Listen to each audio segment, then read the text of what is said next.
Okay. I have to say, it's mostly the boots, but I'm going to talk to you today about body language. And first, let's just talk a little bit about how body language, our nonverbal behaviors really influence the inferences that other people make about us. So people mostly, from our nonverbal behaviors, are inferring things like, how strong is this person? How trustworthy is this person? How competent is this person? How much do I like this person? And these inferences are responsible for really important outcomes. And we make them quickly, sometimes in a split second. And inferences from nonverbal behaviors like, how smart do I think this person is? They predict things like election outcomes. They predict who gets hired, who gets promoted, who gets asked out on a date. So all kinds of outcomes are determined by nonverbal behaviors, and that process happens pretty quickly. But I'm going to focus today on specific nonverbal behaviors. And before I do that, I want to ask you right now to think about what are you doing with your bodies. So how many of you have your arms crossed or your legs crossed or even your ankles crossed? How many of you are making yourselves smaller so that you don't bump into the person next to you? How many people are sprawled out and actually have their arm draped on the chair next to them or their knees spread? So I want you to pay attention to that. And I hope that in 10 minutes I'm going to convince you that if you tweak your nonverbal behaviors in really pretty easy and simple ways for a short period of time, it's going to make you feel more powerful through physiological changes in your body. So that's what I'm going to talk about today. So here are some examples of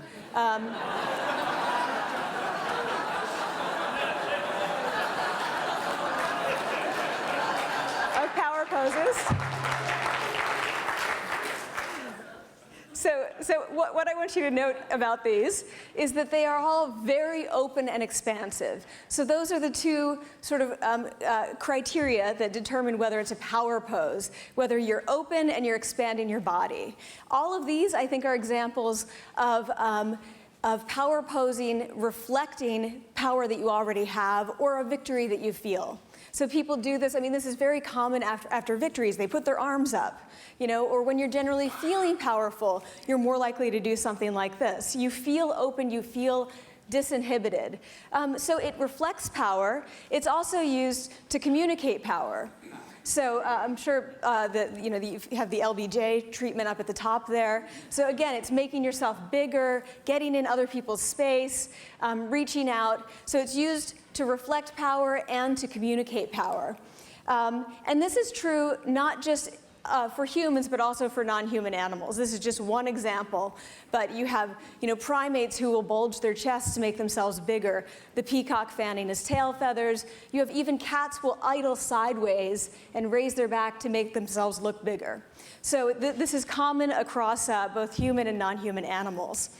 Now, on the other hand, powerlessness is reflected and communicated through these contractive closed postures. So this is a very sad, powerless person, but this is an example. And it really is just everyday things that you do, like crossing your arms, also touching your face and touching your neck. This is really communicates powerlessness. Anything that you do that makes you smaller and hunching your shoulders. This is about powerlessness. It reflects it and it reinforces it. So we know already that power causes power posing. So when you possess power, whether it's short-term or long-term, or when you're communicating power, you do things like this. You power pose. You do the Wonder Woman pose. But what we wanted to know was whether you could fake it till you make it. So can you do the opposite? And I want to tell you a little bit about how we got to this. So my main collaborator, who I'm so sorry can't be here with me, but Dana Carney, and I both teach in business schools. And you may not know this, but in the MBA classroom, about half of your grade is determined by participation. We both were concerned about the gender grade gap. and wondering, what's going on. Are women participating less? And not just women, but really are non-mainstream white men participating less? So people who are not white men coming from finance backgrounds. There seems to be a gap. And we both noticed that these people who are participating less are engaging in more of these contractive, closed postures. Now, let me just say and acknowledge, of course, it's very possible that you're not calling on those people because they're doing that. But we felt like there was actually more to it, that was not the only thing happening. That if we could get them to spread out, we might actually get them to participate more.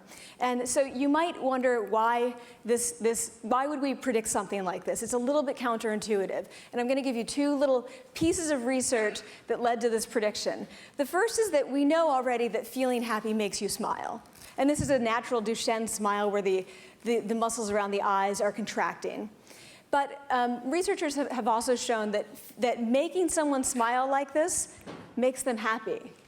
Even when they don't feel happy, asking them to smile like this makes them happy very quickly, and we call that facial feedback. So we know that our nonverbals both reflect and reinforce feelings. The second is a little, might seem like it's coming out of nowhere, but so when you think about primate hierarchies, the alpha male tends to have high testosterone and low cortisol. And from a Darwinian perspective, the assumption is that is the individual that has the highest innate basal testosterone and the lowest innate basal cortisol. But primatologists have discovered, in the last decade or so, that if an alpha has to be taken over, if an alpha is lost and another individual has to ascend and become the alpha, this is what they find. Over just a few days, that individual's testosterone rises and his cortisol drops. Similarly, if for some reason a primate is pushed to the bottom of the hierarchy, you have the opposite. His testosterone decreases and his cortisol rises. And now, let me say a word about testosterone and cortisol. Testosterone is what we call the dominance hormone. It's related to confidence, dominance, aggressiveness. Cortisol is related to stress. So obviously, lower cortisol means you're less stressed out, both in the moment and over the long term. It really can sort of erode your health over the long term. And low cortisol testosterone is clearly associated with power. We've known that for a while. Cortisol is associated with low status if your cortisol is high.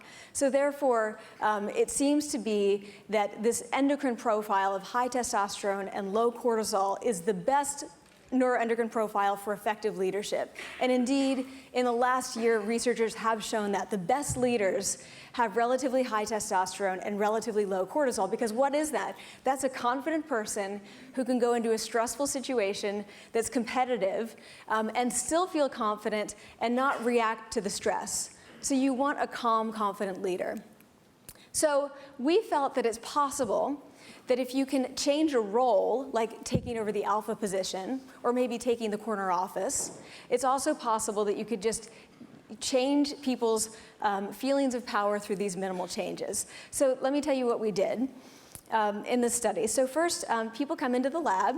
So let's take this female participant. And we first take a saliva sample, and that's our time 1 hormone sample. It's very easy. They just spit into a little vial. They then, for 2 minutes, take on 2 high power poses. So 1 minute each. They're just asked to sit in these certain positions. They don't look at pictures because we don't want to prime them with a concept of power. We describe to them how to sit. This is just one example of a high power pose. 2 minutes. After that, they fill out some questionnaires. We ask them how powerful they feel, and we also give them an opportunity to gamble. Because when people feel powerful, they're much more risk tolerant. And this is a gamble where they are endowed with $2, and they can roll a die and have a 50-50 chance of increasing that to $4. So that's our risk tolerance measure. And then we take, after about 17 minutes, which is the right amount of time between these time 1 and time 2 samples, we take another hormone sample because we want to know what their baseline levels are. Half of their participants are randomly assigned to that. Half of them are randomly assigned to this condition. And in this condition, they take on 2 low power poses instead. Same thing. This is what we find on risk tolerance. We find that the high power posers are significantly more likely to take the gamble. But what's more interesting to us is this. So this is their change in testosterone and cortisol.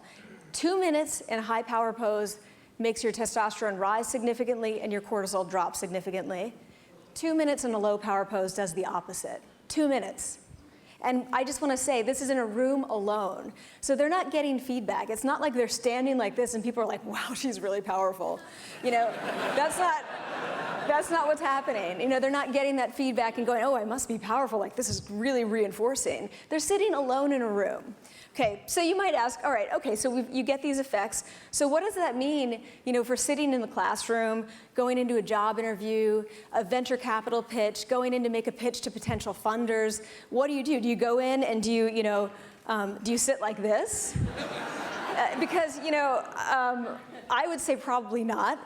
I also studied gender stereotypes and cultural norms, and I think it would be hazardous for me to advise anyone, especially women, to go in and do this. And you may like it or not, but there are gender stereotypes that do limit what we can do in the interactions and what inferences people draw.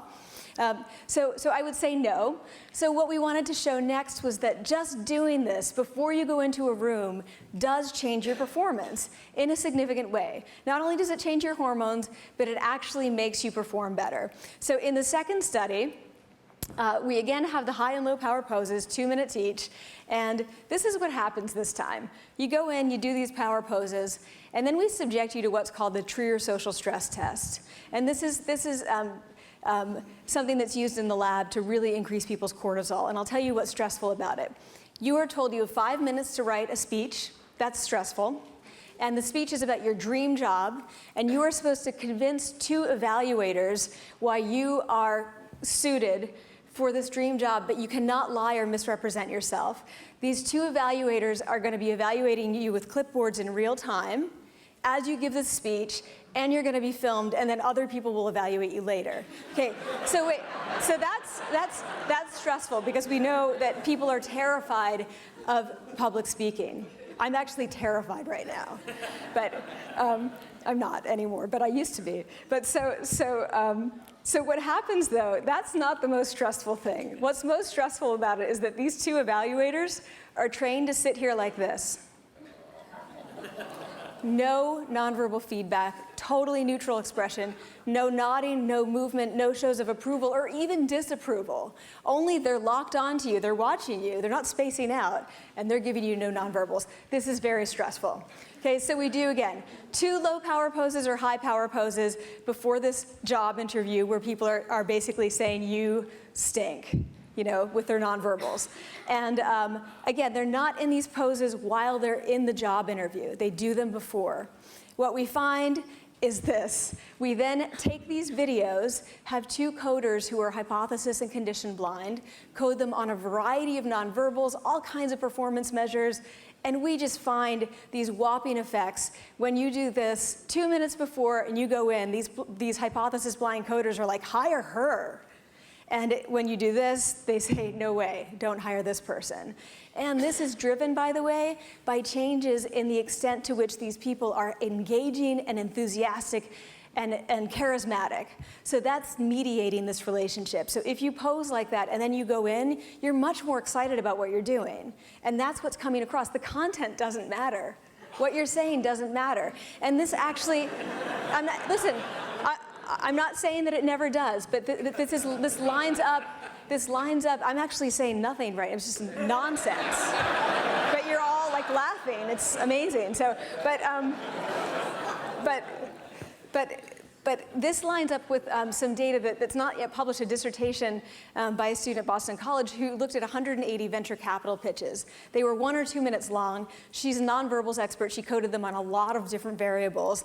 And she found that the 2 best predictors, she also looked at content of the pitches, of who got the VC money, and not many people get VC money, were enthusiasm, genuine enthusiasm, and lack of awkwardness.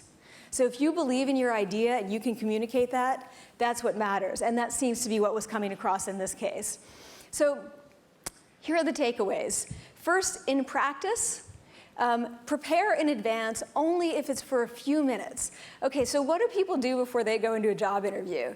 They're sitting down, I wish I had a chair, like this, and they're looking at their iPhone. They're making themselves as small as possible. It's the last thing you want to do. Instead, go to a bathroom stall and stretch out. Like, just walk around, be moving, have your feet spread, have your arms spread, be reaching out. If you're in your own office, put your feet up on the desk. No one's watching you. Do whatever you want to do. The cultural and gender norms don't matter. If you have some space that's private, do that before you go into the interview, before you give the speech, before you give the pitch. 2 minutes.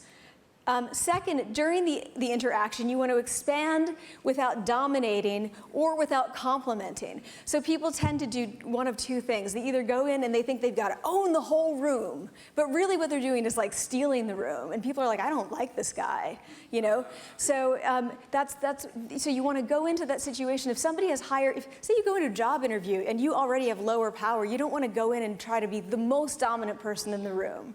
But the other thing that people do is they compliment. When they go in to somebody who has higher status, they tend to exaggerate the difference by making themselves even smaller.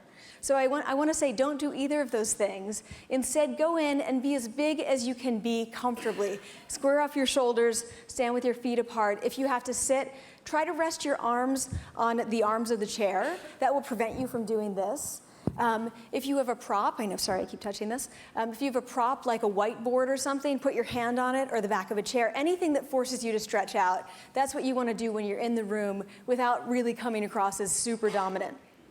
But here, there's a big picture takeaway that I think is particularly relevant, especially to a lot of what the fellows have been talking about in the last couple of days. What other minimal manipulations can empower people? This is 2 minutes in a pose, and it leads to these outcomes for both. By the way, this is not moderated by gender. This is for women and men, and for people of different races. So what other minimal manipulations can we come up with that are going to lead people to feel more powerful, to feel more confident, to feel more engaging and warm and excited about what they're doing? And I think I'm going to stop there.